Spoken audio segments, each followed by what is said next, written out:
Hi అండి, నమస్తే. మేమైతే ప్రతి సంవత్సరం మే నెలలో అయితే మేము కుటుంబ సమేతంగా అయితే ప్రతి సంవత్సరం శ్రీశైలం అయితే వెళ్తామండి. ఈ విషయం మీకెందుకు చెప్తున్నానంటే, మేము ప్రతి సంవత్సరం శ్రీశైలం వెళ్ళేటప్పుడు మేమైతే కర్నూలులో కానీ ఎక్కడైనా కానీ కొన్ని అరటి పండ్లు అయితే మంకీస్ కోసం అయితే తీసుకెళ్తూ ఉంటామండి. అవైతే రోడ్డు పైన అయితే వాహనాల వెంబడే పరిగెడుతూ ఉంటాయండి. మాకు అది నచ్చలేదు. అయితే మేమేమనుకున్నామైతే మేము తీసుకెళ్ళిన అరటి పండ్లు అయితే వాటికి సరిపోలేకపోతుండేవి. ఈసారి మాత్రం మా వారన్నారు దండిగా అరటి పండ్లు తీసుకొని వెళ్ళాలి అని 2 బాక్సుల అరటి పండ్లు అయితే తీసుకొని వచ్చారు. మేమైతే అడవిలో మామూలుగా అయితే అడవి శాఖ వారైతే బోర్డ్స్ పెట్టారు, మంకీస్కి ఆహారం వేయకూడదని. మాకైతే తెలియదు ఆ విషయం. అయితే మేమైతే ఆల్రెడీ తీసుకొని వెళ్ళాం కాబట్టి మాకు వేస్ట్ అవుతామని ఒక దగ్గర అయితే వెహికల్స్ ఆపుకొని మా వారైతే మంకీస్కి అయితే అన్ని పండ్లు అయితే వేసేసామండి. జస్ట్ ఒక 10-15 పండ్లు అయితే ఉంచేసుకున్నాము. ఇంకా మొత్తం అన్నీ అయితే మా వాళ్ళు మొత్తం వేసేసారు. మాకైతే చాలా అంటే చాలా సంతోషంగా ఉందండి మంకీస్కి పండ్లు వేయడం వల్ల. ఎందుకంటే మనం ఇలాంటి విషయాలు అయితే మన పిల్లలకు మనం చేస్తే మన పక్కన వాళ్ళు కూడా నేర్చుకుంటారండి. మేము ప్రతి సంవత్సరం చూస్తూ ఉంటాం కదండి, కొన్ని పండ్లు అయితే తీసుకొని వెళ్తే అక్కడ కొట్లాడటం మంకీస్ స్టార్ట్ చేస్తాయన్నమాట. అట్లందుకని ఈసారి మస్తు పండ్లు అయితే తీసుకెళ్ళామండి.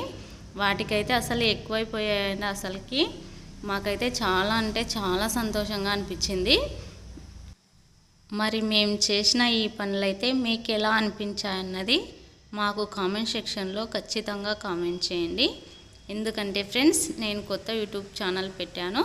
నాకైతే తెలియదండి నేను ఏది పెడుతున్నాను ఏది చేస్తున్నాను అనేది కూడా. కానీ అలా పోస్ట్ చేస్తూ ఉన్నాను. ఇది మంచిదే అనుకొని పోస్ట్ చేశాను.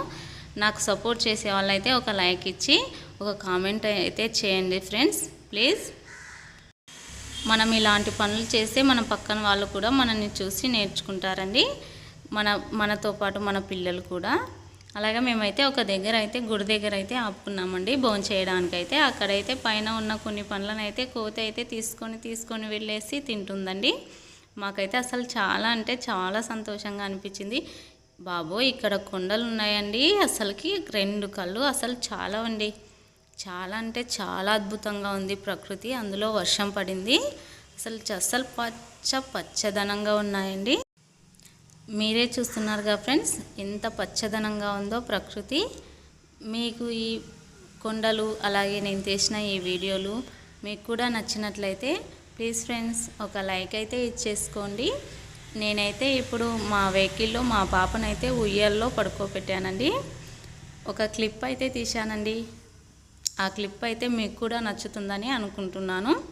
ఈ వీడియోలో అయితే ఆ క్లిప్ని యాడ్ చేస్తాను, చూసేయండి. ఇక్కడ బొంగుల చెట్లు అయితే ఎక్కువగా ఉంటాయి ఫ్రెండ్స్. అందుకే ఇక్కడ చుట్టుపక్కల వాళ్ళైతే ఆ కొట్టాలను అయితే బొంగులతోనే వేసుకుంటారండి. బొంగుల కొట్టాలు అయితే చాలా అంటే చాలా బాగుంటాయండి.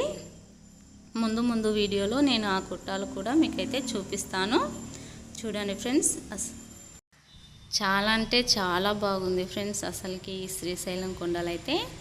ఈ వీడియో నచ్చినట్లయితే ఖచ్చితంగా లైక్ చేయండి ఫ్రెండ్స్. అలాగే మన ఛానల్ని ఫస్ట్ టైం చూస్తున్నట్లయితే మన ఛానల్ని సబ్స్క్రైబ్ చేసుకొని సపోర్ట్ చేయండి. Thanks for watching. ఇక్కడైతే మా పాప కాలి మువ్వలండి. చాలా అంటే చాలా క్యూట్గా ఉన్నాయండి. మీకు నచ్చినట్లయితే లైక్